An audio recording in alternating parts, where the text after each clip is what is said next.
तो महाराष्ट्र में आखिरकार चारों प्रमुख पार्टियां अलग अलग चुनाव लड़ने जा रही हैं और इस बार के चुनाव काफी अहम रहेंगे सभी पार्टियों के लिए और खास करके एनसीपी के लिए, क्योंकि एनसीपी की ये चुनाव पहली बार ऐसे होंगे कि वो अकेले के दम पे और खुद को प्रोजेक्ट करके लड़ने की कोशिश कर रही है।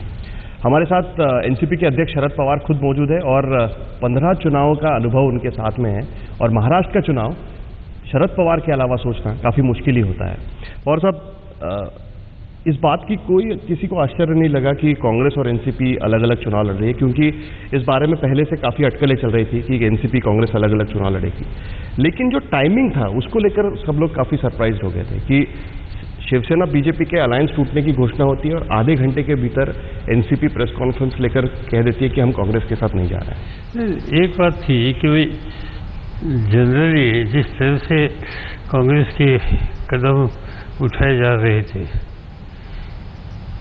इससे हमारे सामने तो बात साफ हो गई कि वो अपने पार्टनर को साथ ले जाने के लिए पार्टनर को साथ ले जा सकते, वो साथ लेते समय एक तो इसका सम्मान भी चाहिए और सहयोग और कोऑपरेशन भी चाहिए। ये दोनों के साथ जाने की स्थिति मुझे दिख नहीं रही। मुझे आजकल ये मैं पिछले कुछ महीने से देख रहा था कि कांग्रेस पार्टी की लीडरशिप में और ख़ासतौर पर यंगर लीडरशिप में एक कॉन्शियस थिंकिंग था कि अपनी पार्टी मजबूत करो, इसमें कोई गलत नहीं है, और अपनी पार्टी मजबूत करो तो अपने साथ जो है उनको मार्जिनलाइज करो। यंग लीडरशिप यानी आप किसकी बात कर रहे हैं? आप जरा खुलकर नाम लें। वहाँ एक टीम है यंगस्टर की, राहुल गांधी हो, उनके साथ बैठने वाले कई नौजवान पार्लियामेंट के मेंबर थे कि हमारे साथ कैबिनेट में मिनिस्टर भी थे, ऐसे एक टीम थी वहाँ। इन लोगों को एक फीलिंग था, कुछ लोगों ने उससे बात भी की थी कि भाई हमें कांग्रेस को मजबूत करनी है।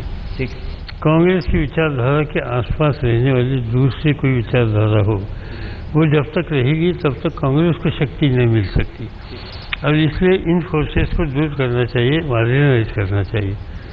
तो ये बात जब हो रही थी तो इसमें एनसीपी का भी नंबर आएगा, इसमें दो राय नहीं। आपको पहले से शक था कि एक अंदाजा था ऐसा। और दूसरा हमने ये देखा कि कांग्रेस के साथ हम जब मिलकर काम करते थे भारत सरकार में, कई हमारे साथी एक दिन हमें छोड़कर गए। हमारे साथ लालू प्रसाद यादव थे, वो छोड़ के गए। हमारे साथ ममता जी थी, वो छोड़ के गए। उनकी तो पार्श्वभूमि तो कांग्रेस की थी। हमारे पास रामविलास पासवान थे, वो सब छोड़ के गए। मनमोहन सिंह जी के नेतृत्व वाली सरकार में आखिरी तक पहले दिन से आने वाले में सिर्फ राष्ट्रवादी कांग्रेस थी, और हम कॉन्शियसली हमारा डिसीजन था कि ये विचारधारा गांधी नेहरू की विचारधारा के आसपास है, वहाँ हम मिलकर काम कर सकते, हम अन्य साथियों के साथ जा नहीं सकते। इसलिए हमने उनको ठीक तरह से सहयोग देने के लिए कोशिश की। मैंने कहना ठीक नहीं, मगर शायद मनमोहन सिंह जी के गवर्नमेंट में मनमोहन सिंह जी की लीडरशिप को अच्छी तरह से सहयोग देने का सबसे ज़्यादा काम कांग्रेस के कई साथियों से भी मेरे हाथ से हो रहा था। आपका कहना है कि मनमोहन सिंह को कांग्रेस से जितना सपोर्ट नहीं मिला उतना एनसीपी से सपोर्ट मिला? कांग्रेस के पार्टी में मैं कहता हूँ, कोई इंडिविजुअल जो नेता है कुछ न कुछ होता था, ऐसे सभी समय पर हम मनमोहन सिंह जी को सहयोग देने का काम में कभी कम पड़े नहीं, ये क्योंकि हमारा कॉन्शियस डिसीजन सब मिलकर काम करने था। जब हमें यह अंदाज़ा आ गया कि इसमें लीडरशिप का थिंकिंग अलग है और कांग्रेस की विचारधारा मजबूत करने के लिए कांग्रेस के नाम पर यह विचारधारा की अन्य शक्तियाँ हो, वो मार्जिनलाइज करने की आवश्यकता है, तब से हम लोगों ने भी आपस में सोचने की प्रक्रिया शुरू की और इसका अल्टीमेट ये डिसीजन है, और ये अच्छा मौका था। लेकिन उसका फायदा तो सीधे सीधे नरेंद्र मोदी और उनकी पार्टी और उनके गठबंधन को हो रहा है। आज की स्थिति में भी आप महाराष्ट्र में देखिए कि अगर कांग्रेस और एनसीपी साथ में रहती, शिवसेना बीजेपी अलायंस टूट चुका था, आपकी सत्ता दोबारा आने का बहुत अच्छा मौका था आपके पास। नहीं, कांग्रेस बीजेपी और शिवसेना अलग हो गई, ये तो एक अच्छी बात हो गई सबके लिए, कांग्रेस के लिए भी हमारे लिए भी। और हमारी एक कोशिश थी कि राष्ट्रवादी कांग्रेस पार्टी बनने के बाद आज तक हमने कभी इंडिपेंडेंट चुनाव लड़े ही नहीं। हम हमेशा कांग्रेस के साथ गए, और इससे हमें एक जो कभी तो महाराष्ट्र की जनता को मुझे कहने का मौका देना चाहिए था कि 50 साल महाराष्ट्र की राजनीति में रहने के बाद, और मुझे 47 ईयर्स हो जाएंगे महाराष्ट्र के पार्लियामेंट्री पॉलिटिक्स, विधानसभा इसमें होने के बाद, कभी तो लोगों के सामने जाकर कि भाई जो कुछ हमने एडमिनिस्ट्रेटिव को दिखाया, रिजल्ट दिखाए, ये किए तो एक तो कोalition गवर्नमेंट में किए या कांग्रेस में किए। कांग्रेस का नेतृत्व में करता था तब अधिकार यहाँ नहीं था, वो दिल्ली में था। और ऐसी स्थिति में अपने मन की जो एक राज्य की भलाई का नक्शा होता है, डेवलपमेंट आपका जो मॉडल तो पूरा करने के लिए कुछ न कुछ रिकॉर्ड भी आ सकती थी।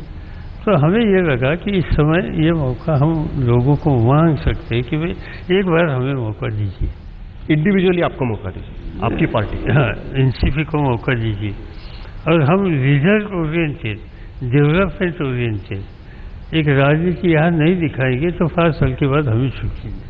लेकिन पवार साहब, जिस तरीके से राजनीति जा रही है, एक किसी नेता को प्रोजेक्ट करके आजकल चुनाव लड़े जा रहे हैं।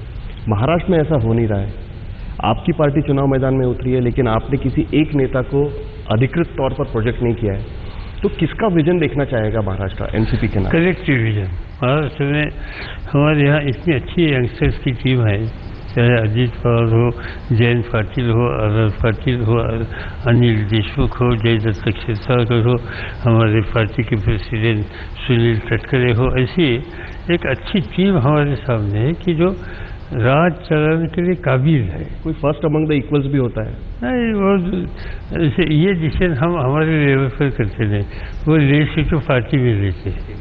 और इसलिए ये ऐसे डिसीजन हम लेजिस्लेटिव पार्टी में लेंगे, मगर ये राज चलाने का मटेरियल हमारे पास 1 नहीं, 2 नहीं, 3 नहीं, 4 नहीं, 5, 6 है।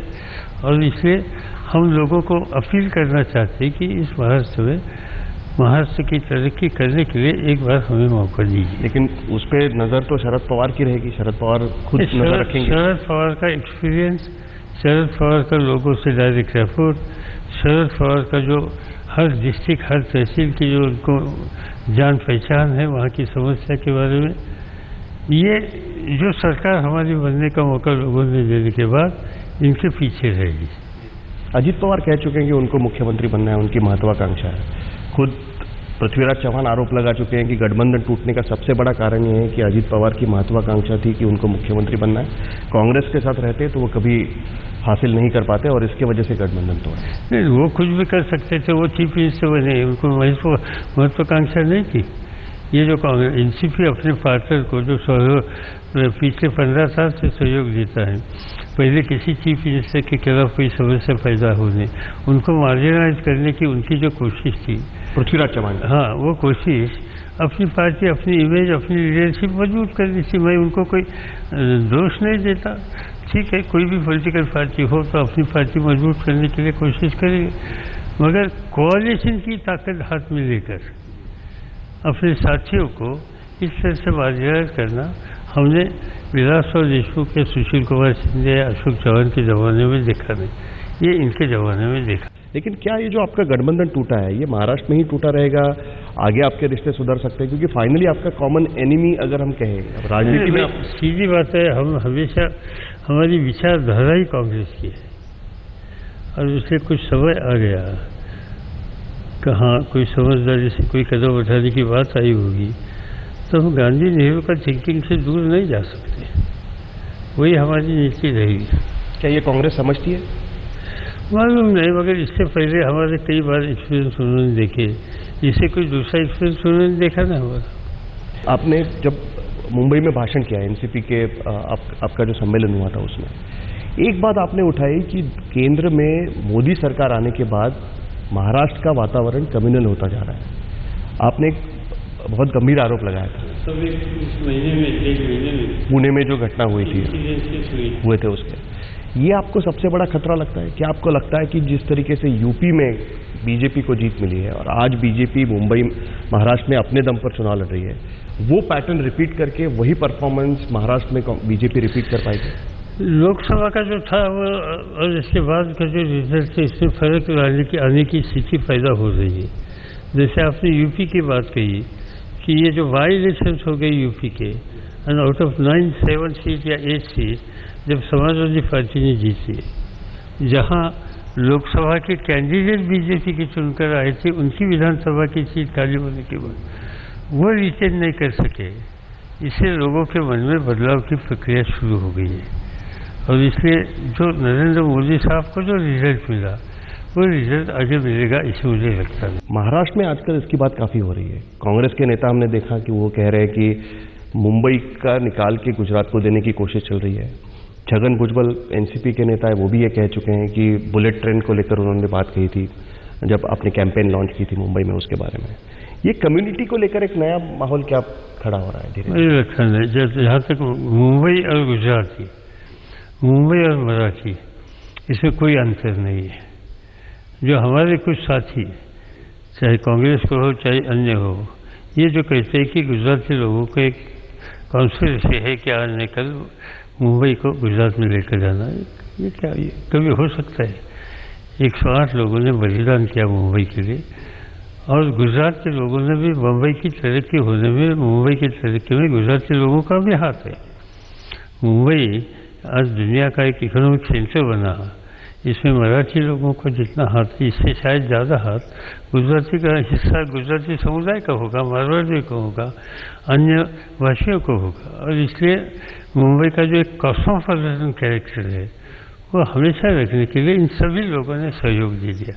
और इसलिए गुजरातियों के बारे में कुछ अलग सोचना ये बिल्कुल गलत बात है। और मराठी गुजराती ऐसा बिल्कुल डिफरेंस नहीं, और वो होगा भी कभी नहीं। गुजरात और महाराष्ट्र एक स्टेट था द्विभाषिक। YB Chauhan, Yashwantrao Chauhan chief minister थे, गुजरात और महाराष्ट्र के थे। इससे पहले मोरारजी भाई चीफ मिनिस्टर थे, गुजरात और महाराष्ट्र के। जब एक साथ थे, दोनों स्टेट एक साथ एक था जी। और इसलिए ये भाईचारा था और आगे भी रहेगा। आपकी लड़ाई इस बार किसके साथ रहेगी? आपकी लड़ाई बीजेपी के साथ है, आपकी लड़ाई कांग्रेस के साथ है, आपकी लड़ाई शिवसेना के साथ है? नहीं, हमारी लड़ाई, हमारी मेहनत राष्ट्रवादी पार्टी को कैसे ज़्यादा सीट मिल सकती है और हमारा स्थान कैसे मजबूत हो सकता है, और इसके रास्ते में जो जो जहाँ आएगा, इसके साथ लड़ाई में कभी कहता ना पॉलिटिकल संघर्ष है। अभी तो सारी पार्टियां रीअलाइनमेंट के लिए फ्री हो गई है कि अगर किसी को किसी के साथ गठबंधन करना है चुनाव के बाद में, तो वो हो सकता है। क्या आपके पास कोई चॉइस है? क्या आप शिवसेना को साथ में ले सकते हैं? क्योंकि आपने कहा कि बाला साहब और आपके रिश्ते अच्छे थे, दूसरी पीढ़ी के साथ भी आपके रिश्ते कुछ बुरे नहीं हैं, और शिवसेना एक पार्टी ऐसी कि जो आपको एक आदर के तौर पर देखते हैं। हमने देखा कि राजनीति में व्यक्तिगत रिश्ते अच्छा रखना हमारा फर्ज है, वो हमेशा रखेंगे, सभी के साथ रहेंगे। पर इस चुनाव में मेरी ख्वाहिश ये है कि महाराष्ट्र की जनता ने राष्ट्रवादी को इस बार मौका देना चाहिए। पूर्ण बहुमत मिलना चाहिए, लेकिन हमेशा इवेंचुअलिटी के लिए हम तैयार तो रहते हैं। नहीं, हम इस समय हमारा 1 पॉइंट प्रोग्राम है कि हमें इस समय मेजॉरिटी दे दो, एक बार मौका दे दो, कैसे राज चलाते हम अपने बबूले पर, ये दिखाने का एक मौका दीजिए। और हमने ठीक नहीं काम किया तो हमें घर भेजिए। लेकिन वैचारिक दृष्टि से तो आपकी कोई ना कोई पार्टी नजदीक होगी। आपने कहा कि आप कांग्रेस की विचारधारा से जुड़े हुए हैं। आपकी आज ये इस बारे में आज बोलने का कोई आवश्यकता नहीं, क्योंकि हमारा ध्यान, जैसे वो अर्जुन का